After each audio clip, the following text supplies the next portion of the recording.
Косив у дворі. І щось викосив.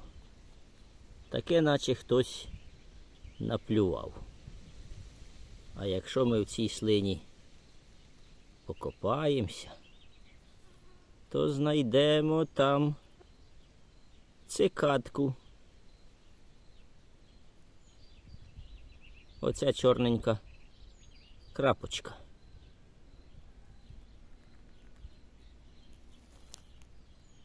Ось вона, комашка.